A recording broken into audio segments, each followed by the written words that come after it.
Hello, Steve White, Steve Arts89. Well, Donald Trump is attacking the film industry. Make no mistake, this is an attack, and this is politically motivated. Now, he's going to try and sell it as, I'm trying to get, film work made in America again. It's not going to have that effect, number one, and that's not the intention. The intention is censorship. Now, how is this going to work? Well, it's really simple. Basically, he's putting 100% tax on every film that is produced overseas or imported from overseas. So even if you're making an American film about American people, if you're filming it in another country, you're going to get 100% tariff. So people are not going to want to finance films that are going to, get 100% tariff. So it's going to stop people from going to international locations to film using studios. And the idea is they're supposed to then stay in America and make the films in America, but it's too expensive to make films in America. So a whole bunch of films that would have happened are not going to have the financing because they can't afford to make it in America, or they're going to have to be drastically downsized, which is going to limit what they can do. So, a production that may have hired a certain set of local people, whatever country they're in, and a bunch of American people, are going to be employing even less American people to make a smaller version of the film locally, at best. And how is this about censorship? Well, the only way to get a film made in America is going to be by getting tax incentives and federal funding or government funding. How do you get that? Well, you have to have your film, your script approved by the government, of course. So if you make a nice American film with pro-American values and so forth, and no political commentary or, racial revisionist history, then you get your funding, you get your film made. If not, well, you don't. So that's how this is going to affect American filmmaking. You're going to have films downsized because it's so expensive to make films in America, and the ones that do get funded are going to be funded for political reasons, not because of artistic or creative reasons. So you won't be able to make a film about anywhere else in the world, because the only way to do that, number one, practically would be to use the volume. So you might, in theory, see an increase in volume films where they set a film in, Asia and they just use the volume. But, who's going to be able to afford to make that film when they're not getting any tax breaks because it's not about America?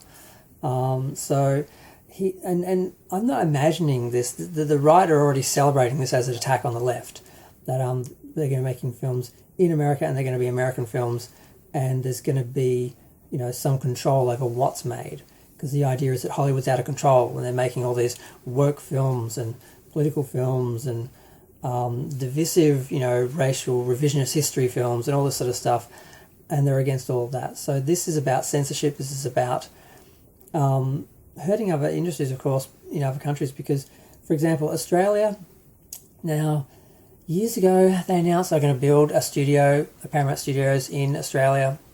Didn't happen. They built a Fox Studios in Sydney because the Paramount was supposed to be in Melbourne. They were going to have Paramount Park with Star Trek Land and everything's very exciting. Didn't happen. Then they just built their own studio in Docklands. But it just makes Hollywood films. It's just a Hollywood backlot. Australia is just a Hollywood backlot. Now, they promised that they'd use all that money they make from the American films to make local films, and the money would flow into the local industry. It never happened. We don't make any local films. We have a government funded industry that only makes culturally significant films.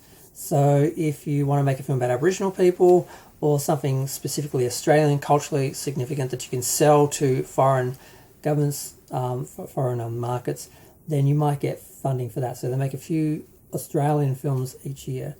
And so if you want to make your own film, you want to make a contemporary film, a genre film, you've got no chance unless you can fund it yourself.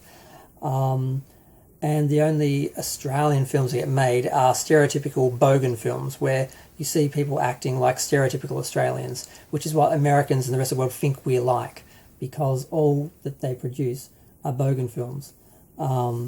It's like a bogan is the Australian equivalent of white trash, just so you understand MAGA people, basically. So that's all you get. Films like Idiot Box and stuff like that. So I can't remember an Australian film made recently that it's basically just all like that. So you're going to see countries that have a lot of film production, they're going to close down because they're not going to have foreign films coming in and they don't have enough money to, fund their own industry.